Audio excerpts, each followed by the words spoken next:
Você acompanha conosco, a partir de agora, uma conversa sobre a segurança das urnas eletrônicas e a importância do voto impresso. Quem conversa conosco sobre o assunto é o senador João Capiberibe. Ele pediu, na Comissão de Ciência e Tecnologia aqui do Senado Federal, que fosse realizada uma audiência pública para debater o assunto. Senador, muito obrigada pela sua presença aqui no nosso programa. A intenção do seu trabalho na comissão é garantir ao eleitor que esse processo eletrônico de votação é um processo seguro, porque há uma certa desconfiança em relação a isso, né, senador?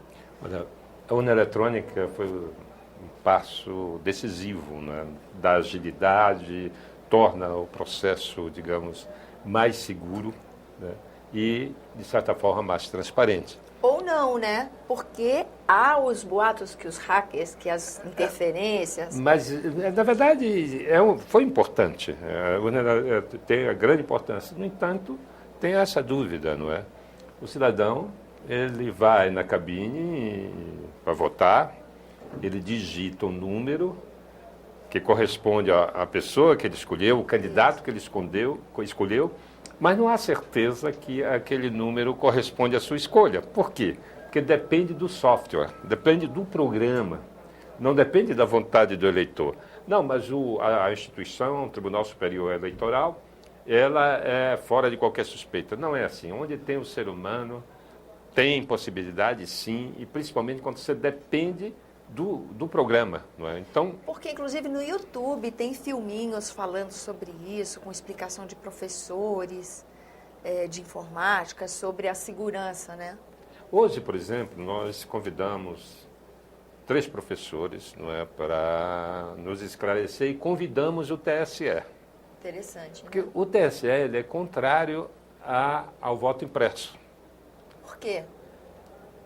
Porque vai atrasar a votação, porque vai onerar os gastos. E isso não se justifica. Não há nada mais caro para o país do que uma fraude eleitoral.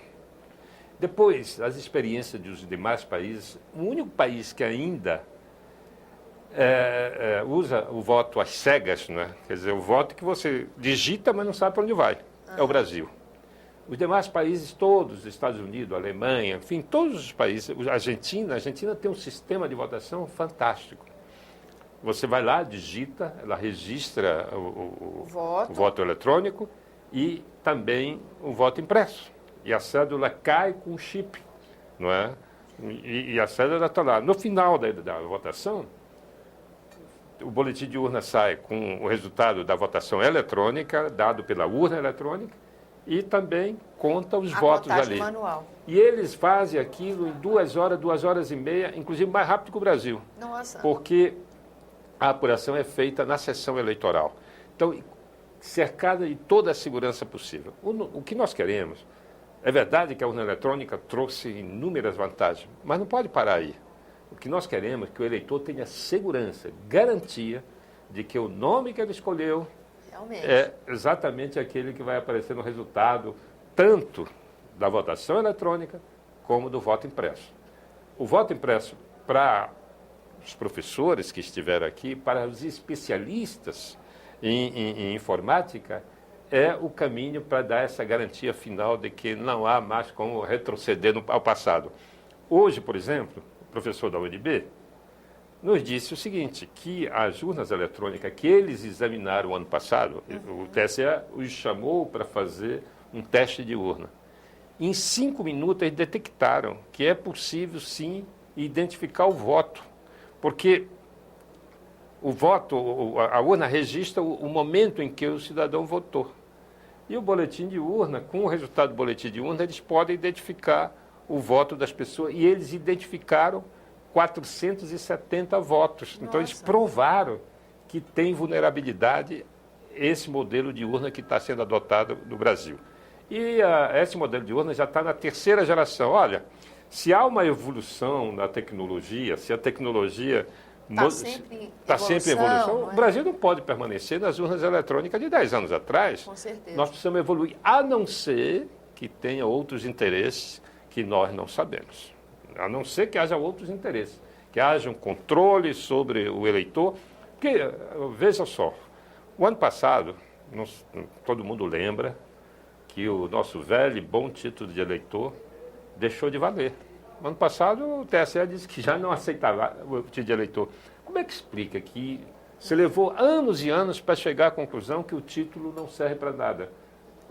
Faltou um pouco mais de análise, de estudo para dizer, olha, nós precisamos de um documento com fotografia para poder identificar o eleitor. Esses anos todos nós votamos com título eleitoral, até o ano passado, quando o TSE disse, olha, esse título de eleitor não serve mais para nada. Aí, então, isso nós não podemos permitir que aconteça com a urna eletrônica, que o TSE vai, daqui a 10 anos, nos dizer, não, essa urna eletrônica não serve. Claro, a urna eletrônica serve, mas serve emitindo o voto impresso. E aí isso vai ser objeto de um projeto que vire lei, porque já há lei nesse sentido, não há?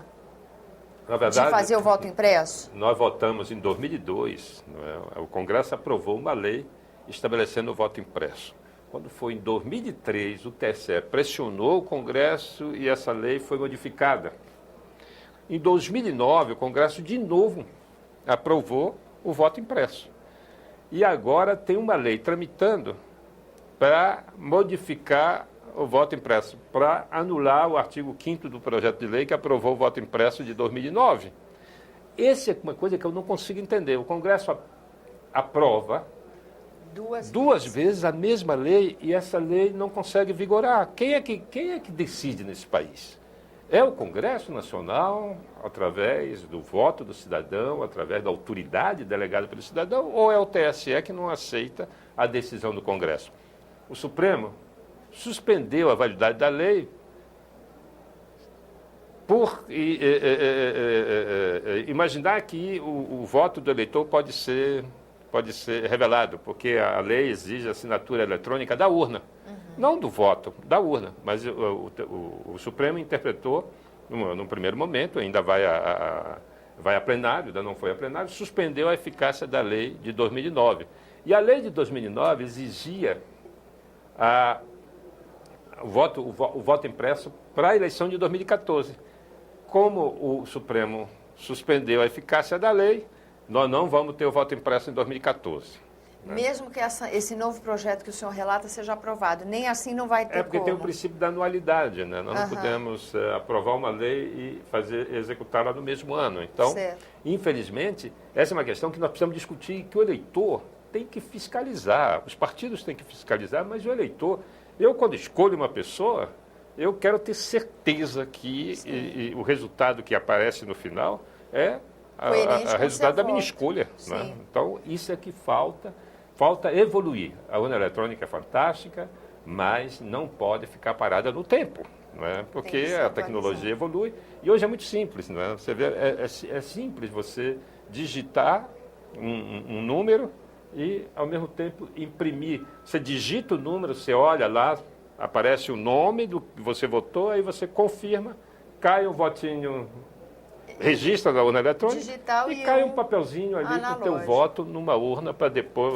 você fazer a apuração e conferir e mostrar a segurança do voto do cidadão. Mais ou menos aquela mesma lógica do recibo de uma ação num caixa eletrônico que você faça. Exatamente. Não é? Você faz uma operação qualquer e no final você ganha um papel que comprova a operação. Ou então, do carnê de crédito, quando você usa o cartão de crédito, você digita ali, te dá um recibozinho. Só que o eleitor não vai levar para casa aquele recibozinho porque ele vai ficar dentro da urna. Ela vai compor uma urna analógica novamente. Mas ele vai poder ter conhecimento do resultado final no cômputo geral da apuração. Digamos, votaram 480 eleitores numa urna.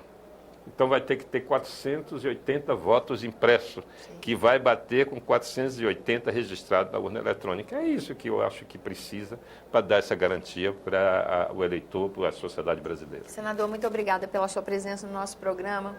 A você que nos acompanha, muito obrigada pela atenção. Esse é o programa Argumento, eu sou Tânia Horman e você está convidado a participar do nosso trabalho, mandando críticas ou sugestões para 0800 61 2211, ligação gratuita, ou acessando www.senado.leg.br/TV. Até a próxima.